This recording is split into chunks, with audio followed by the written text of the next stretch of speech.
So it doesn't have to be a groundbreaking problem, but it should help people in a small, meaningful way. Welcome back to the E-Hustle. I'm Paul Waddy. Don't forget to like, subscribe, review, leave 5 stars, all that sort of stuff. It really does help. So today we're talking about how to build a 50K a month e-commerce business in 9 months. Now, before we get into it, has this been done? It has, certainly, plenty of times by students in my group. In fact, some of them have gone as sole traders from their bedroom at home to 100K in about a year. So it can be done. Is it easy? No, but here's a few tricks and tips that I've learnt along the way. So let's start by answering that question. What is the strategy for hitting 50K a month in e-commerce sales, particularly as a sole trader? So I'm not talking about large business with investment. I'm talking about, starting that business and scaling it by yourself to 50K a month, probably from home. So the answer is, it's a pretty simple and effective approach in this scenario that focuses on sourcing ready to ship products, adding some branding and managing inventory quite strategically. So I've helped some startups achieve this in 9 months, and today I'm going to show you that playbook, exactly how they've done it. Now, I want to just say right up from the outset, this strategy is not for everyone, and I'll explain why as we go. But this is really designed to be a startup from home, sole trader business that gets to 50, 100K and then edges beyond that and pushes beyond that. It's not really the same strategy I would use for somebody that said, I want to start a 20 million, 30 million, $40 million business eventually. So I'm really talking to you sole traders here at the moment. All right, so let's get into it. Where do we start with the strategy? So the first step is to head to Alibaba, made in China, one of these sorts of sourcing websites. I still prefer Alibaba. You can absolutely still succeed on Alibaba, and a lot of my clients are still using it, even turning over 50, 60 mil a year and beyond, actually. All right, so we're looking for, when we go to Alibaba, we're filtering by or using keywords or looking for descriptions in the seller's advertisements, the supplier's advertisements for stock service. Now, what stock service means is that the supplier already has a product ready to ship. So we're avoiding long, slow lead times to manufacture the goods. And we're also largely avoiding large minimum order quantities or MOQs because the stock's already there and they're selling it out of stock service. Now, that doesn't work for every product. I want to keep reiterating that, but this is, again, specifically related to this episode of the podcast. Now, so what we're going to do is find that supplier. Do you have a stock service? Yes, great, let's talk. No, not interested, move on, again, in this scenario. But first, let's find a product category that's easy to find a stock service or easy to white label.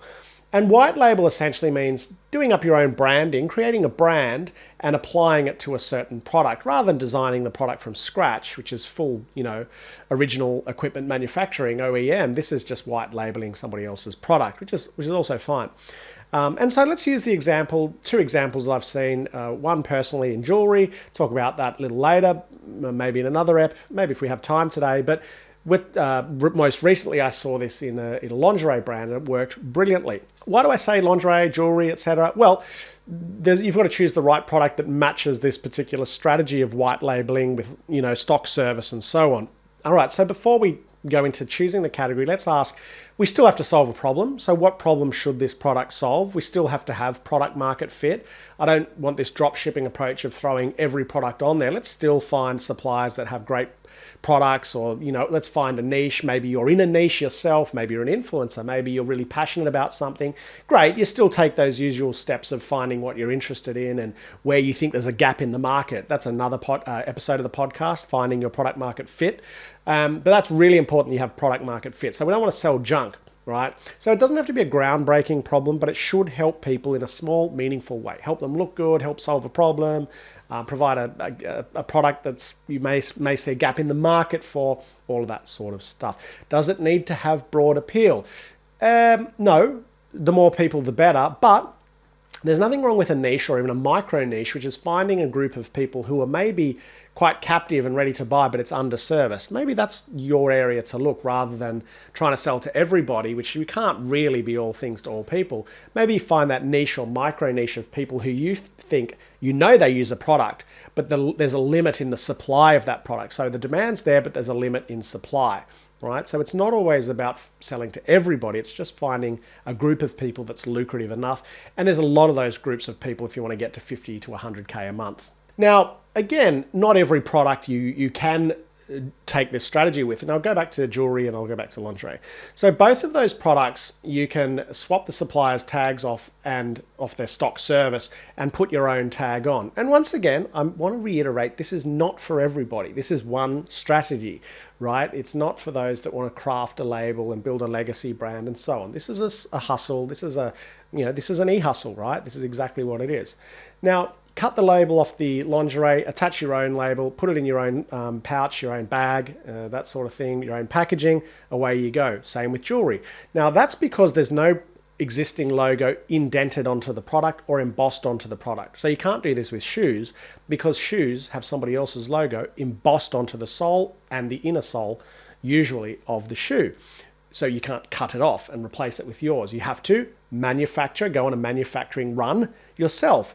That's where you have to order 1, 2, 3, 4, 500 of each. This one, you're looking for stock service, which just about every supplier has. You're taking the ones you like, you're attaching your swing tag to the jewelry, to the lingerie, etc. You're cutting theirs off. For some brands, and I have seen brands doing over $50 million a year do this, they're actually leaving the supplier tag on the back of the garment and just swapping their own on. That's a very old trick in apparel from very well-known brands. So don't think this is a crazy idea. It has been done. Jewelry, snip off their packaging, put it in your own. If you buy jewelry, that's how it's always sent anyway. Okay, so you can't do it with every product. Have a think about those that you can swap the swing tags over with.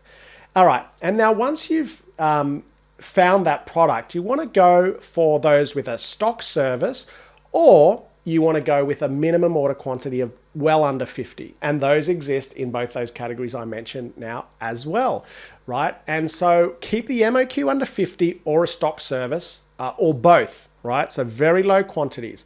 And the reason for that is that we want to keep our quantities low, largely buy from stock to eliminate all lead times. If we're eliminating manufacturing lead times of 3 months, 2 months, it simply means that we can hold a very small amount of stock, which is perfect for a startup, especially a sole trader, and then sell that out and order it again. Now, the other reason I want to just touch on the logistics side of things for a second, the other reason I like small, lightweight products like lingerie and jewelry is that you can air freight them. And what that means is get them in really quickly. Yeah, the air freight margin will eat into your margin, but on lingerie and on jewelry, you can often get a margin of 85%, 80%. And so what that means is you can afford to air freight it in. And also, I know I'm always talking about sea freight is the way to go, but for this model, again, this is different.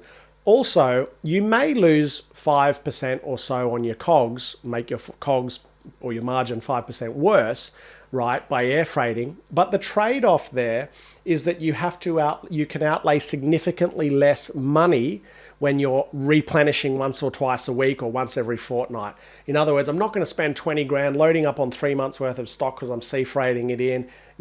Wait till I sell through that, order more. I'm ordering a small amount, lots of SKUs, lots of choice in those categories. Very low MOQs means that you can, or a stock service means that you can put your money into choice. And watch my other podcast, Breadth Over Depth, any day. Breadth equals choice equals a higher conversion rate. So you can throw your more categories onto your website and really try things. And then you'll start to learn what works and what doesn't work. And then you just simply order more of what works in very low quantities. Zara used this model where they order very low quantities, test it, and then double down.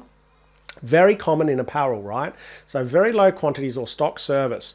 Air freighting it in if the margin's over 80, 85%, which is acceptable under this business model because I want to keep your cash tight. I want you to just hold 2 weeks worth of stock, not 3, 4, 5, 6 months, because we want to be light on stock. This is a light stock business model and a high cash business model. We want this to spin off cash quickly. So let's talk about pricing. How do we ensure that the product is profitable? As always, minimum 70% margin. I probably want this one, if we're air freighting it, to be over 80%, okay? Again, just for this model, I prefer air freight because I want to be able to turn stock around quickly because I've only ordered a small amount. So I would actually say shift this up to about 80% margin on the products, right? Now, 80% margin means your landed cost divided by 0.2, add tax, right? Landed cost divided by 0.2 plus GST or sales tax, that gives you your 80% margin. Okay, so why again is it important to start with small inventory? and continue with small inventory. Small inventory, low MOQs means minimal cash outlay and low risk. And this is that model. This is not a private equity model. This is a low risk sole trader work from home model. So since you're ordering from stock, MOQs will be virtually nothing, 15 units, 20 units, perfect. We don't want to hold large quantities of inventory. Compare this to traditional manufacturing of your own product. You might need to hold 3, 4, 5 months worth of stock, depending on your lead times. Usually, that's a whole nother podcast, but how to work out how much stock to buy, it's another podcast. But it's your lead times plus safety stock. So let's eliminate lead times and air freight this and get margins over 80% and very small quantities that we can test, right? No depth, we want breadth. Lots of choice. People look at your site and go, oh my gosh, these guys have heaps of product. This is amazing. Little do they know you've only got 10 or 15 of each unit. Very clever. Right, so we want to move on to inventory turnover. What happens if you sell out stock quickly? Great. That's not a bad thing. We sell out, we throw up make a big scene out of it. Oh my gosh, it sold out so quickly.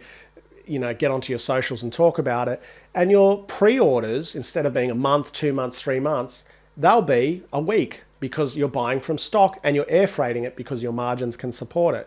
So no problem with selling out on this model, and we build hype for the next drop. We almost want to sell out on some things because we'll get it back super quick. So we don't want to be worried about what happens if we sell out because we're buying from stock, all right?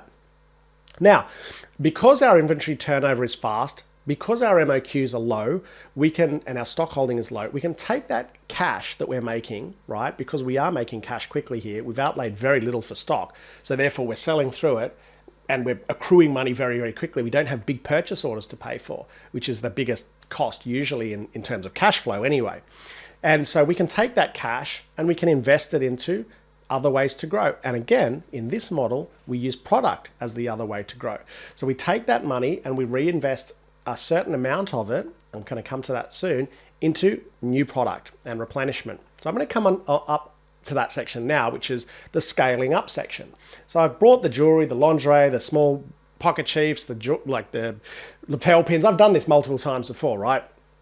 You buy that, you get it in, it's low, it's light, it's in your garage because, it's tiny, it's lightweight, you're shipping it out in small satchels. It's a great side hustle, okay? I forgot to mention that. It's small, right? So small is always favorable on freight and storage costs. Right, so we're starting to make money because we're not buying much stock. We're selling it at an 80% margin. We're getting a really good return. We're cash positive, right? We're accruing cash and we're just buying what we need instead of buying heaps of stock and then trying to make our money back and sell through it. We're just buying what we need. So we're making cash very, very quickly in this particular business. So what we're going to do on an 80% margin, follow me here, we're going to put 20% of that into your 20 or 30% of your monthly sales back into stock, right? I'm not going to go through where I exactly get that number from, but it should be based on your planned sales. So I'm going to do 50 grand next month. I should put 20 to 30%, depending on your margin, roughly into 80,000. So 50,000. So 20% of 50,000 in 10,000. I'm going to make 50,000 next month. I'm pretty sure of it. Great. You need $10,000 of product to put into that business for next month, right? That's what you need to do. So follow that methodology. Every month, about 20%, maybe more, 30%, depending on margins, that bracket back into product every single month of your planned sales of roughly what you're turning over in the next 30 days, back into stock. What stock? Rule 1, always replenish grade A stock first. Grade A stock can be found in Shopify under your ABC analysis. Now, grade A stock is your best-selling stock. It's what drives 80% of your revenue, and Shopify will tell you what it is. Always repeat that. Grade B stock can go.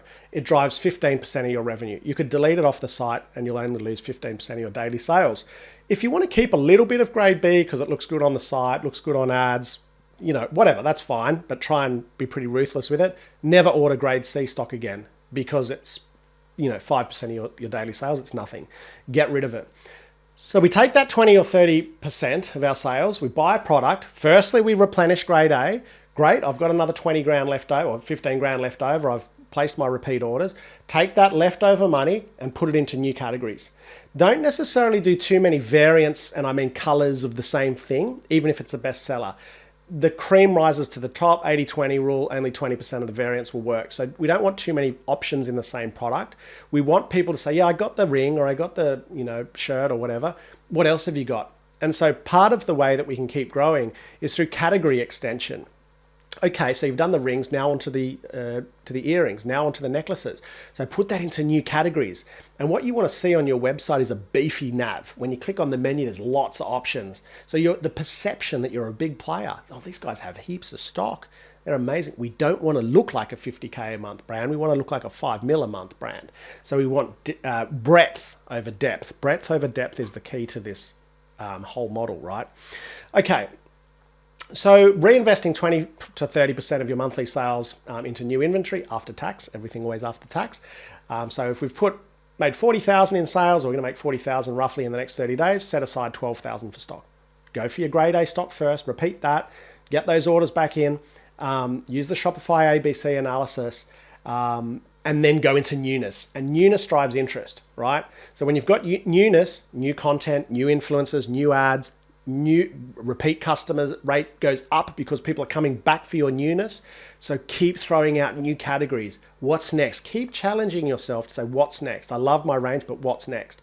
Supplement that with a photo shoot every month and really strong socials around the new drop, right? So every month, these guys are dropping every month, if not every 2 weeks, because they're buying 10 or 15 of each. You can drop several times a month. A photo shoot every month, really keep up the images, particularly if you're in fashion or beauty or jewelry, really keep up that perception that you're a big player.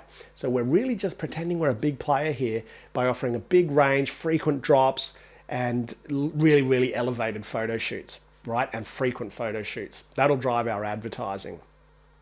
Now, should we stay within our niche when we go into new catalogs?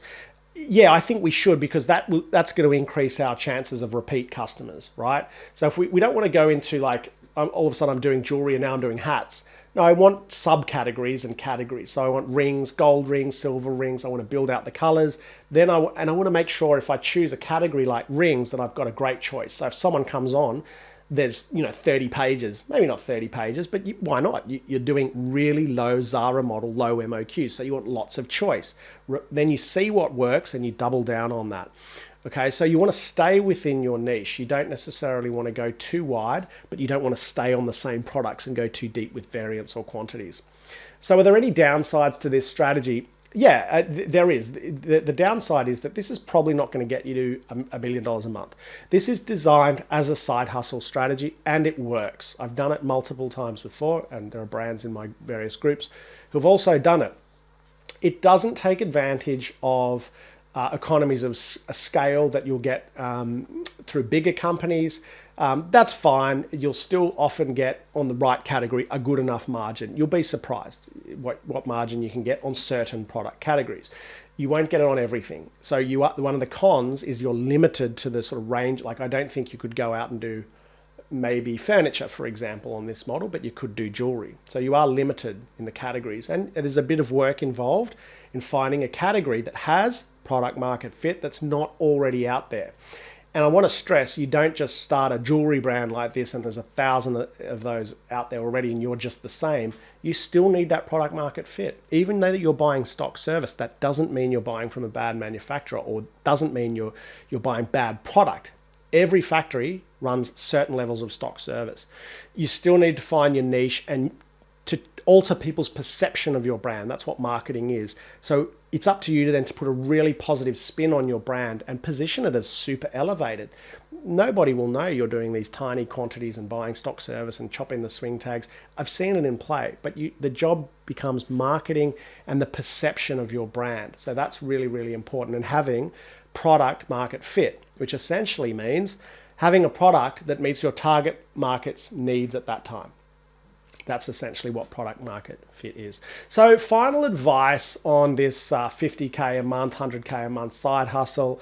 Start small, test and repeat. So focus, start small, test the market, test with small quantities, focus on products with strong margins that are lightweight, keep your cash flow flexible by holding only the stock that you need, invest your profits strategically, largely into aggressive product growth, into new categories. Remember, it's not just about getting to 50K a month, it's really also about learning the ins and outs of e-commerce in a low risk environment and setting the foundations potentially to do 2 or 3 of these businesses. Or for something bigger in the future. Okay, so as always, drop your comments, reach out to me, follow me on socials at Paul Waddy eCommerce. Until next time, keep experimenting, keep learning, and remember, for this one, small steps today lead to big wins tomorrow. Let's keen to see who's followed this plan and who hits some results. Okay, guys, get to it. See you next week.